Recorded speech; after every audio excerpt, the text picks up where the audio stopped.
ole masabara tonin music and off to kong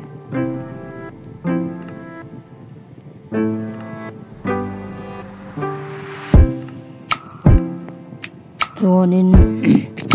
hi ka Minecraft khel hi in shwe ka Minecraft 1.3 ka lo khel me ka tuna hianin ai alo tum khop maya na hen ko ne hi jungle le ok le ha in chen ha acacia ina alo nên anh coi vô thì là cái đầu nó try skeleton số anh phải làm sự phát động cho như vậy là cho những mining còn người ta là indie không thể cái đó sợ không lên lên cần có cần phụ trách sự đầu cho nên lên cần sợ có thể giống là sữa như kiểu carbon nó có thể để tổ được vợ phải khục nha rồi có thui vườn đúng không để uy sức cái gì nhìn thấy kì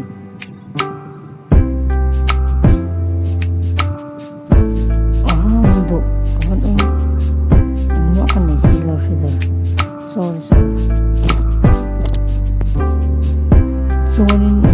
Sonin kan kita rasu village zong le no village kan zong la mining kan ne ngai he jin thung ne a ho kan ko mi chu he ka khum ne nya Sonin fan ne ben chu ne e wa ka la da da thế này FPS itu komputer tertentu juga neraka. Hari pun hari tu mau tak ya. Soalnya ini kalau letak lah. Ini kalau nak cina. Tak tahu. Jika sini kalau ini jalan.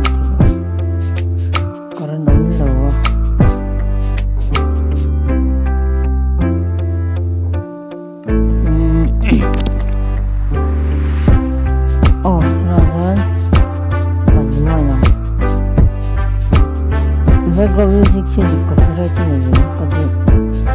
này được đây là từ đó là 𝘔𝘐𝘆𝘊𝘙 ở lần tiếp mỗi tập khúc nha nên smooth dậy hoặc bên phía xa ai rồi này ấp còn là từ ở lần tầng lâu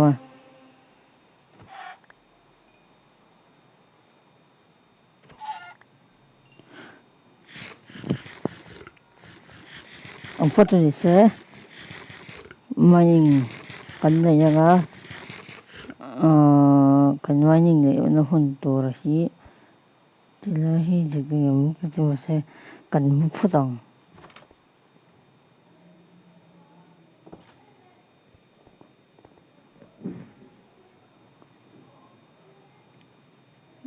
nó một thể lộ gì đó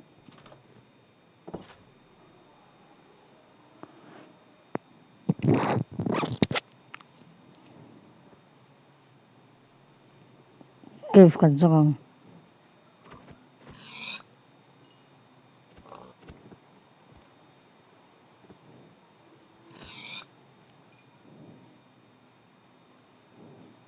cave tu vang to khop maya hai zon phei put thì là cái lo han kan spawn thì cái sia sena han sena kan spawn thì cái thai sia kan thil man ho jaga ran langa cái phần thầy là nghe căn tị đàn ngài hắn lại khóa lại phút trên thế sao soi vô sao căn hóa là cái nào thil thà căn này hana căn lawai na oxygen sao kể gần tận phút tăng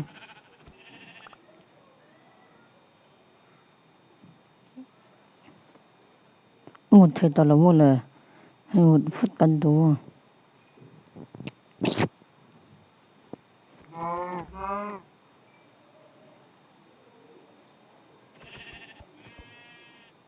hot một tao căn đó 𝘠𝘵𝘍 là ra chết là cái đó nè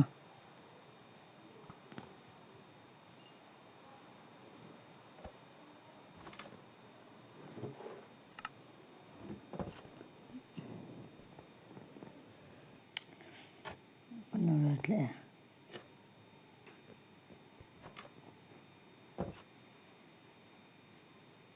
𝘀𝘵𝗵𝗏𝗏 là lẽ bụi lát chín nhá xì brown này lại xì thì cầm mỏ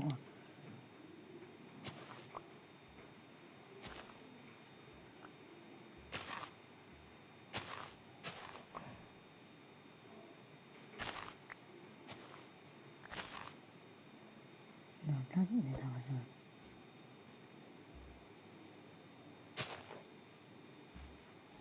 vục bộ hồ thì vẫn ta là cho cho hoaกันหมดđó nè nhưng mà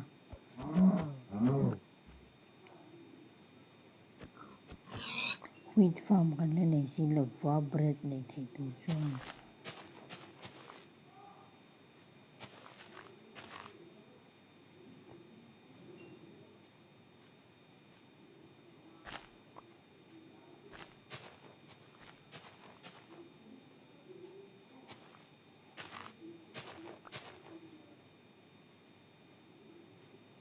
kan sinam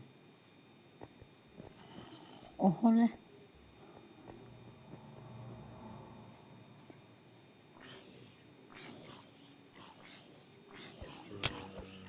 no awan ti an không mà awan sát đâu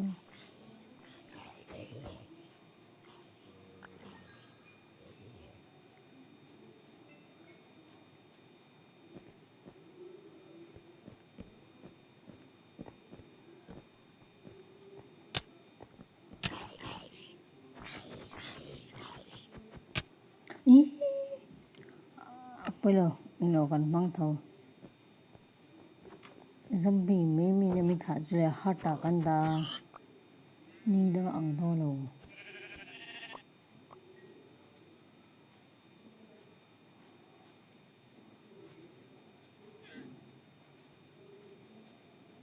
ngon còn khó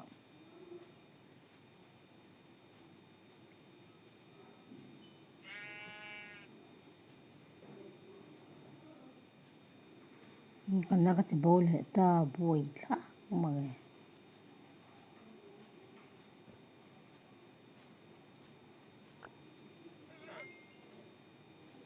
anh 𝘀𝘵𝗵𝗏𝗏 lệ ta tên tía hay hột lệ đua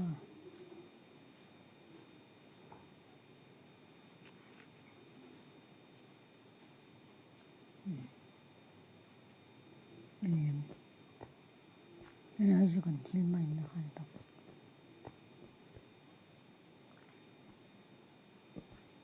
anh ấy biết đâu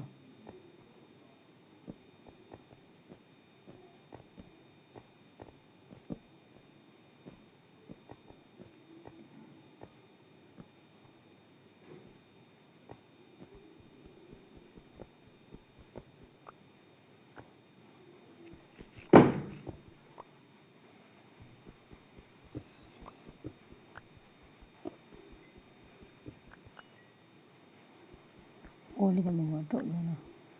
tọt xỉng ăn tọt cả lồng nó rồi biết à nice ăn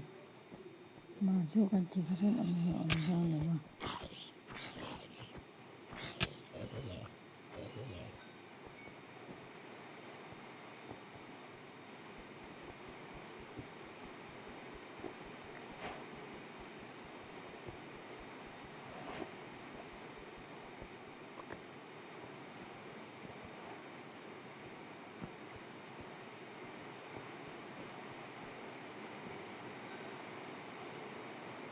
이게 뭐니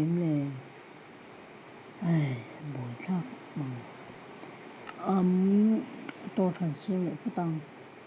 stick kan mo do stick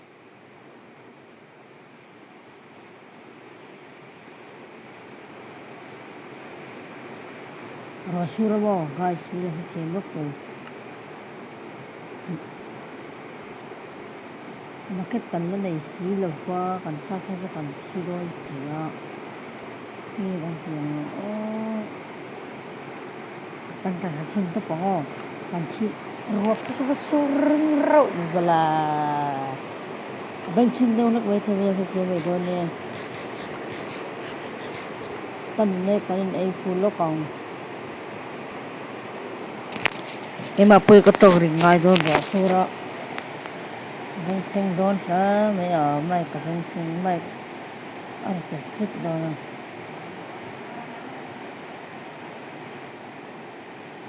one two three nice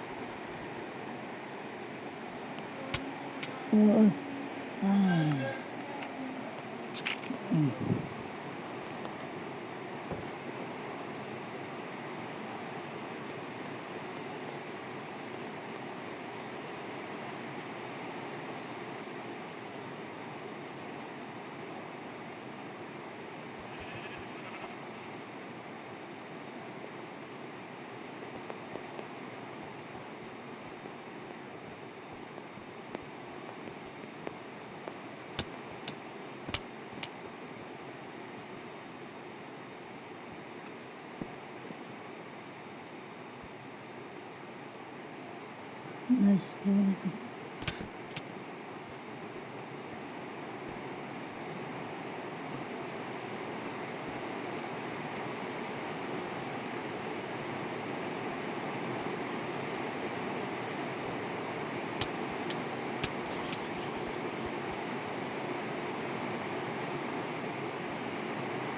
sampai tầm to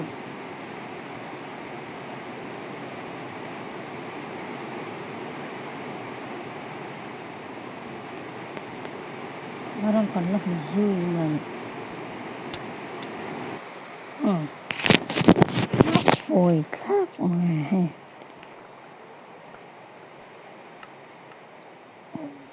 lo chua ka thil lo mai ho ka lo enanga 𝘂𝘶𝘋 𝘔𝘐𝘡𝘖 ka lo mai na 𝘞𝘂𝘙𝘊𝘆𝘋 ka chu sei thlap lo lang chuanin call hi stack ni le 𝘔𝘡𝘖 pahnih kan mai bawk a diamond hi tam vak lo a 𝘔𝑝awlh kan mai na hi ni bawk a chuan toughy ni bawk a hi ni a gold hi chu tam vak lo a chuanin khang zawng kha ni khuta kan lo zuk man te chu chuan hei hi package hi a chhe do upa tiang package hi chuwangin diamond package kan si nim buai janga diamond package simo guys bamboo kan nei lo scaffolding siam nan oi khomai diamond thil kan nei thei to dora ngai lang ngoro ma sabar stick jok kan ma lo stick jok stick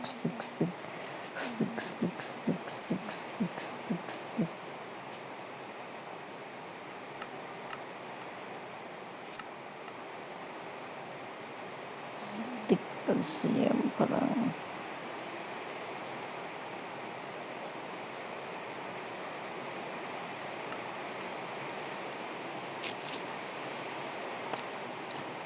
kalau record mo guys kami kain na ka record ma tu kalau post dia kalau record chunjong le tereng nei lo ka thil lo man lai chu kora so torch te kalau siam bela training pe kan ma don chinga kat 𝘀𝘵𝗵𝗶𝗃𝗃 ka share ga siam lo nga hong siam nan lo le kan ti le nge le kan uyang le tro guys ro chu lo lu sura lava te kan tla hluma tang le thil kalo soi mut mula ka thil soi chu chuna kan replace lenga kan soi chun chum lenga tu ka thil soi tu kan main lai ka thil lo soi chu mo ka 𝘀𝘵𝗏𝘋 𝘔𝘐𝘡𝘖 ti te kan soi ya 𝘔𝘐𝘡𝘖 chu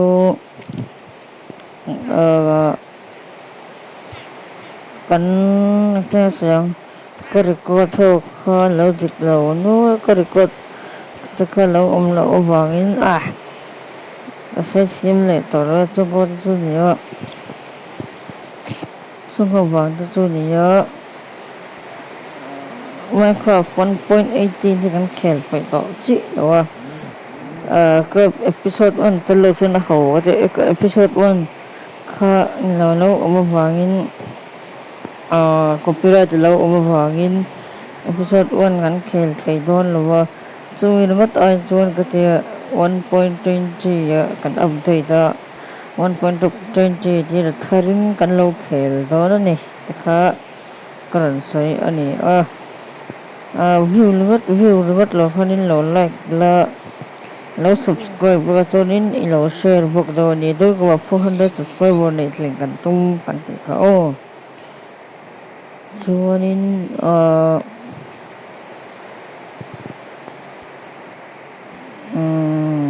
huaina kan thil ti tumba zu kan lo ti zo ta ka wangin thil soi nan thil soi hon thil soi nan ta ka lo hmanga wain episode chu chuanin hei tala hianin jungle hianin thing tlem zo kan main le lawk 𝘂𝘏𝘍𝘍 kan ti kha tu episode hi 𝘂𝘍𝘍 kan la ti lo 𝘂𝘍𝘍 upload chung pa ka boy thak le thak ei thei de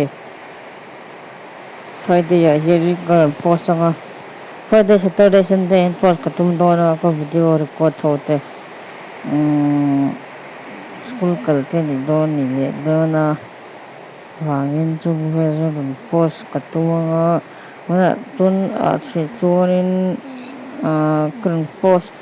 tun ka ra hianin kan post anga ka le zu kan post lo mai thiran post mai thei bawka chuwangin thei deuh hlek dona thing te kan main anga tun episode chuanin kan thil ti lai kan lo record lo awangin kan lo record thel awangin thing te kan lo ka hmumi lo hmai chu kan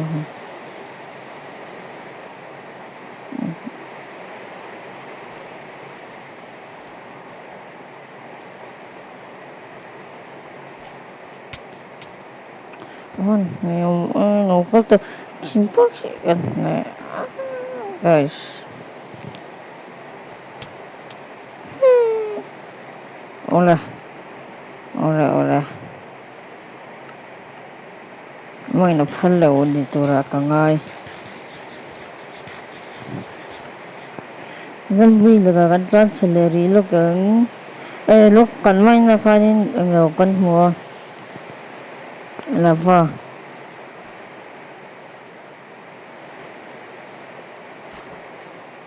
kira kan tsore hot water ni wange pok solo har ka tira plak zombie te pota na har no kina lo ping anga chuanin kan drum hi upline pura nuam lo kan omna hi marik te hi kan oma ta hianin ta marik te in kalosa an drum hi kan la ti moi do ne kira chuan hun le tha tam takha ama do na wangin an drum kan ti moi anga ko no wa an drum kan ti moi do ni Minecraft ram hi kan ti moi ang episode an rod episode 16 la zonin thil lo pui tak kan ti to ra ngai de what is it nearby zombie ni ya zo san that sabasakan that lo kang chuanin an muthaya video te kan lo du to ka nga next video chuanin thil ti tur am dawn lo khawp mai a mar chu next video ah chuanin an next video mining kan nei ang kati zong khan phat mai ro se jungle vel kan mai nang chan chu in kan sak in nal to kan sa ngai ai nal tu he chuanin sugar cane te kan langa buk te obsidian te kan suk mai nanga chuanin lo enchanting table ta siam kan siam lenga dan nga in kan kal le do ne kan kal pur do ni tu na chuan mo episode hi lo zo le phat mai ra se pun episode ta chuanin thil sai le tiva kan nei lo ai music on the sorry guys kati zo khan phat mai ra se